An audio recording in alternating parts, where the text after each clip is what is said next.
Alright, what is up my homies? Welcome to Brainmelt University. Today we're going to be talking about something that shows up in virtually every certification exam that you can expect to take, and that is the concepts of CIA and AAA. Just as a quick heads up, I'm sorry about any background noise you might hear in the video. My neighbor is having a tree removed, and so there's lots of heavy equipment running outside my office. As always, if you find this video helpful, please feel free to like, subscribe, hit the notification bell, comment down below if you have any suggestions, comments, or concerns. And if you know someone else who's struggling with these issues or just wants to learn more about the concepts of IT and cybersecurity, please feel free to share this with them. And the larger we grow, the better resource we can be for you in the future. With that said, let's get started. Now, IT as a general rule is pretty darn acronym heavy. The sheer amount of acronyms you have to memorize can be daunting, but as long as you know the major ones right off the bat, it makes moving forward with your education way easier. There are no bigger acronyms when it comes to computer networking, computers in general, or cybersecurity in particular than CIA and AAA. Now, CIA refers to the CIA Triad. C stands for confidentiality, I stands for integrity, and A stands for availability. With any piece of data that we're working with, we need to be able to guarantee these three things. Confidentiality is our ability to keep proprietary information secret. Integrity is our ability to ensure that that data has not been manipulated or changed without our knowledge. And availability means that we need to be able to access this information at any given time. These three concepts come together in kind of opposing forces because it's very difficult to maintain one without another. For instance, we can take a piece of data, print it off on a piece of paper, blow up the computer with a hand grenade, and take that piece of paper and put it in a physical safe somewhere that is buried 300 feet underground. That's going to be extremely confidential information, and we'll have a reasonable expectation that that information has not been altered if we ever go back in to read it. But it is not highly available. The amount of steps we have to go through and the amount of time it takes for us to access that information just makes it basically useless for anyone who needs it. One of the most basic concepts that you should understand when you start to talk about cybersecurity is the inverse correlation between user-friendliness and security. The more security you have, the less user-friendly something is. The more user-friendly it is, by definition, it has to be less secure. Take common instances like multi-factor authentication, for instance. If you try and log into an account, they send a text to your phone and you have to give that one-time code to ensure that you are actually the person logging in and that someone just hasn't managed to get their hands on your password. This reduces the user-friendliness of being able to log into that account, but it also makes it more secure. That's just one example, but it does go to show that certain opposing factors in the CIA Triad make it difficult to balance. We have to use a number of different tools and metrics in order to be able to ensure confidentiality. One of the biggest ones we hear about is encryption. Encryption is our ability to make something that should be readable unreadable for the purposes of security. Encryption takes many different forms and it goes way beyond the scope of this video. Probably in future videos I am going to end up doing a video on encryption and different types of it. However, for right now, we're just talking about encryption as a basic concept. Confidentiality can also be guaranteed by access control. Access control is our ability to limit the number of people who have access to a specific piece of data. You can do this through a number of different ways. You can use something called an access control list, which limits different computer systems, computer networks, or protocols from accessing different systems on a network. You can also have some sort of user access control or just network access control. Access control list and network access control are two different concepts. Network access control is where specific users are granted access to a network, usually based off of some set of firm rules based on their position in an organization. If you're in the military, a basic infantryman and a computer network engineer are probably going to have different levels of security clearance to view certain levels of information, even if they are the exact same rank. The same is true for any company. If you're a frontline customer service employee at a specific organization, you probably shouldn't have access access to the payroll systems at that organization. Instead, that level of access is going to be reserved for people who work in the human resources or financing departments at that organization, whose sole responsibility is to handle payroll functions for that organization and its employees. Different concepts like this is how we guarantee confidentiality, but it does not help us guarantee the integrity. If someone does manage to circumvent our security measures and breaks confidentiality, they are capable of changing that file without our knowledge and basically creating bad information.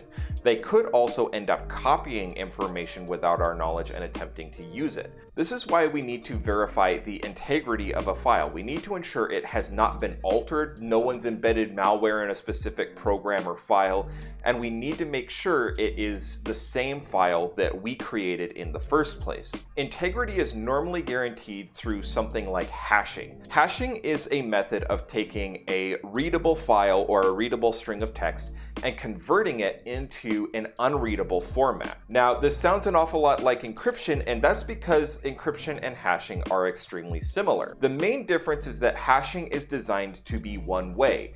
There is, generally speaking, no way to undo a hash. Now, some people have figured out how to reverse engineer them, but for the most part, hashing is designed to never be undone. So if it's not intended to actually be able to read a file, why would we use a hash? Hashes do not normally take one alphanumeric character and convert it to one other alphanumeric character. This would be very easy to reverse engineer. Instead, we generally have a several to one form of encryption. This means that the letter A, using some hashing algorithm, could become !3.2. And also, some characters can be hashed based off of the previous hashed character.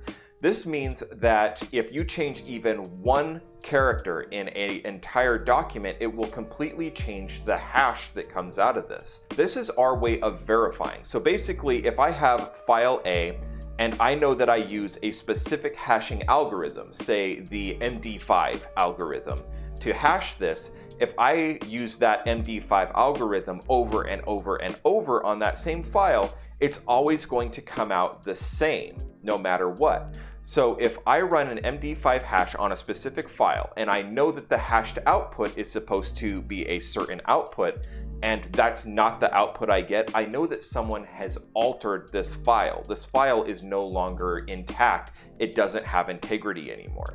This is what hashing is designed to do. This is also how most passwords are stored in computer systems. Passwords are not stored in plain text as a general rule because that's extremely easy to pwn and circumvent. Instead, when you input your password into a computer system to log into something, what it does is the computer will run a specific hashing algorithm, and it's going to compare that hashed output to the hashed output that it currently has in its computer system. If they match, it considers that password good and it lets you in. If it does not match, then it's going to consider that a bad password, and it either tells you that you've been locked out because you made an incorrect attempt, or it asks you to just input a new one, depending on what your security practices are for that particular computer system. And lastly, we have availability. We want our files to be available when they are needed. Availability is very difficult to balance, as I previously said, with confidentiality and integrity. Availability is generally the #1 concern when it comes to network technicians, with confidentiality being our second concern. Integrity is more of a cybersecurity aspect. With computer networking, we're focused on network in transit. With networking, we're more concerned with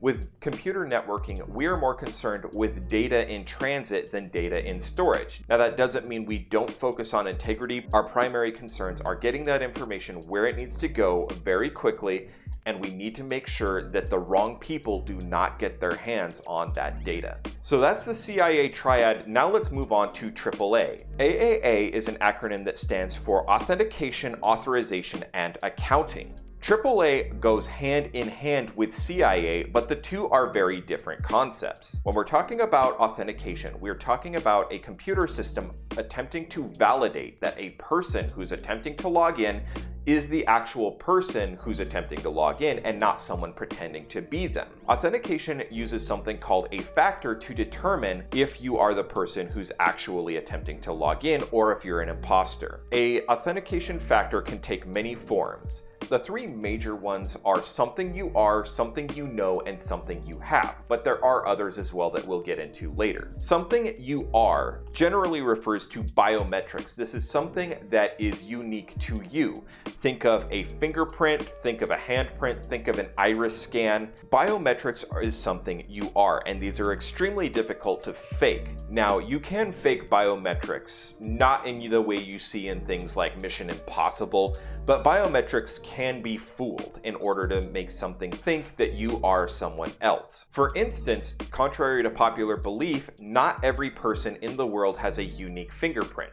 The odds of someone else in the world having the same fingerprint as you are extremely slim, but someone could theoretically have the same fingerprint that you do and log into your device, and your device would think that they are you. You can also fool these with like grease pickups and stuff like that, but we're not going to get into the ways we circumvent these. Something you know is something that is a lot more common. Think about every time you swipe your debit card and it asks you to input your 4-digit PIN. This is a value that you came up with, you've memorized, and it's something you know, but it's also something that if you've written down on a post-it note, someone could find it and use that. Passwords are the exact same way. A password is something you know, and this is one reason why password requirements keep getting more and more complex, because if your password is something very simple, like your favorite food and your birthday, these are both pieces of information that someone can easily guess. And if it's just a proper word, then a dictionary attack will run through an actual dictionary of every known word in a specific language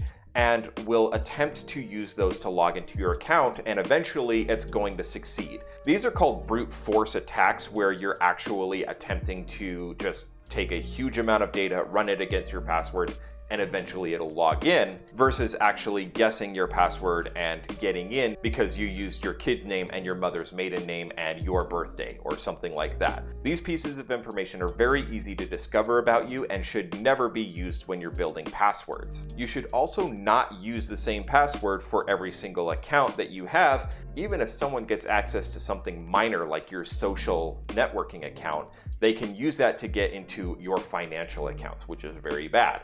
So don't do that. There's also something that you have. Something that you have is something that you would possess on your person or have access to. These generally take the form of some sort of token or physical key. So if you have something like an RFID chip that you need to get into your place of employment, that is something that you have. That is a physical token. Also think about all of the credit card readers that now require you to insert your card into a reader because they have that little chip built in. So even if someone managed to get your credit card numbers, then if you try and swipe that card, it's not going to actually let you run that transaction unless you have the RFID chip that goes with it. Now there's other forms of authentication. I kind of consider these to be mixtures of the ones we've already talked about. For instance, there's the something that you do factor.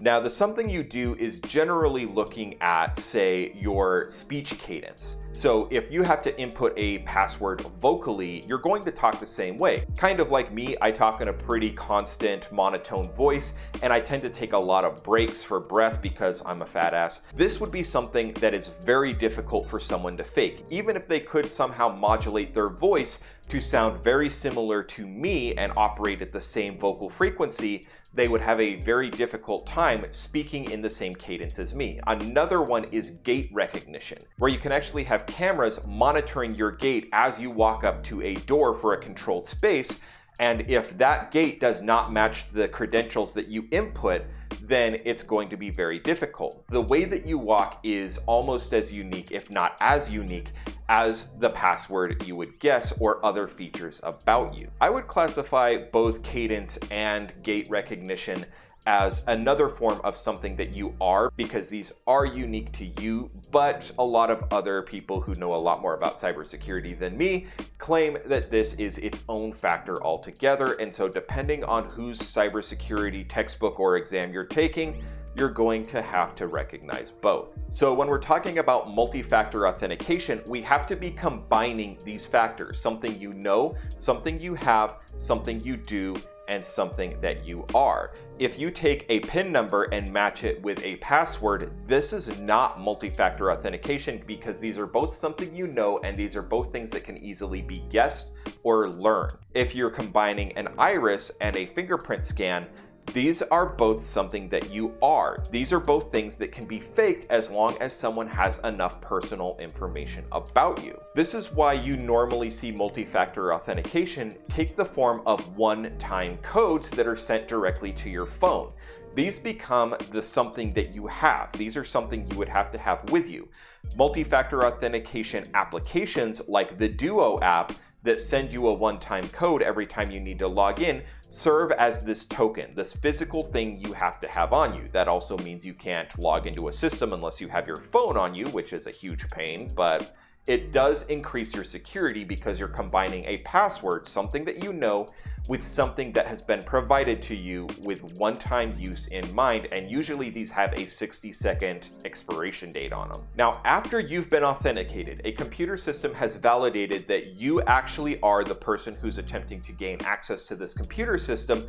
It now needs to authorize you for access. So depending on your position in a specific organization or what subscription level you've paid for, it's going to authorize you a specific level of access. If you're an entry-level employee working in customer service, you're going to be granted authorization to the customer service network at a basic level. But say, for instance, you've worked there for a few years, you've worked your way up to supervisor, you're now going to have additional privilege to more data inside the customer service network, but you're still not going to be granted access to stuff like payroll information and employee health records, stuff like that. Now, say you work for a organization that has an on-site medical service, then they're probably going to maintain medical records for all of your employees. So say if an employee shows up and needs emergency first aid because they injured themselves on the job, then that person running that clinic needs to be able to pull up their health records to make sure that they don't have any allergies to certain painkillers or other medications that they might be provided. And also they need to know things possibly like blood type if you're bleeding profusely. Now, this is usually beyond the scope of an on-site medical clinic, but this is just an example. So that nurse is going to have access to this certain information about an employee, but they're not going to need access to the customer service network or the financial stuff still. So this is what authorization is: providing a person with enough information to do their job, but without providing them information that they do not need that could be harmful if it was released to the wrong people. This concept is also called the principle of least privilege. The least amount of privileges necessary to do your job without exposing any individual within the organization to information they do not need. Now, finally, we come to accounting.